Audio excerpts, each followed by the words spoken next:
Whoop, drop pencil. Hello, everybody. This is Crowlord / Crow's Crafts right here, and I'm going to show y'all how I do emotes. This is a commission that was brought to me by my friend Boo. She is going to be debuting soon as a snake demon VTuber. Her design's super cute. You can see it at the beginning of the video right there. I'll also be linking down her Twitter so y'all can go give her some appreciation because she has a really cool model. She's a really cool person. She didn't really have too many specifications on what she wanted for her emote, so I had a lot of creative freedom with this one. I know she wanted a knife one specifically, a sus one, a loading screen one, and then she also wanted a crying one. She wanted like a little range for different emotions and such, so that's what we're doing today.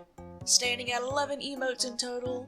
This is a fun little project that I had a lot of creative freedom on, and I really appreciate her commissioning me for this.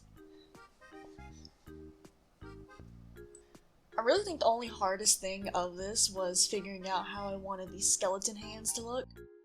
Eventually what I ended up doing, instead of redrawing them 11 to 20 different times, depending on how many skeleton hands were visible in the emote, I ended up just copy pasting one of the ones that I did onto each emote after it was finished, which helped me in the process a lot.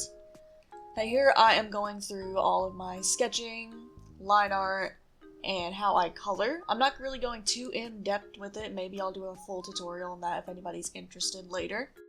With my sketches, I kind of just start off with basic stuff. Sometimes I like the first one, sometimes I redo it a few times. I know a lot of people say don't ever... a lot of people do say don't just do your first sketch. I do. I'm not gonna... Sometimes, you just don't want to sit there and do 500 different sketches for a single little thing. There's a few of them I did do 1 or 2 extra sketches for, but, I settled on it pretty quickly, what I wanted to do.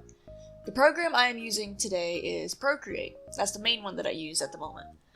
Now, if you have Clip Studio Paint or any other art apps that support vector layers or stabilization, I highly recommend doing those if you want that clean emote line art. I rely a lot heavily on the stabilization in Procreate, which is one of my favorite ones. Vector layers I have tried in Clip Studio Paint 1 or 2 times. It is really fun. It's very good. I like using the shapes on those. But I don't have Clip Studio Paint at the moment, so Procreate it is. When I'm coloring these, I will pick, of course, directly from the model and the color palette of the model. So whenever you're doing line art and such, a lot of the time, people will just default to doing the solid white or solid black. I try to use off-white or an off-black as much as possible because I feel like that it blends better with the rest of the colors. You know what I mean? And for the shading, I just picked another a darker color from the palette and I threw on a multiply layer. That's pretty much it. I do enjoy how a lot of these came out. I feel like the heart one, the loading screen one, and then the crying one are probably my favorites. And there's not really too much else to say about it. Just quick little 5 or 6 minute videos speed painting and how I do stuff. First video on the channel as well, so hopefully I'll be able to get some more speed paints or maybe some gameplays and such up for later. If you got this far, leave a like if you enjoyed the video, drop down in the comments if you want to see more little speed paints. I might do a full in-depth tutorial on how I draw emotes and such. I have a very chaotic process with drawing in general, so I think emotes is my most simple one. And that's it.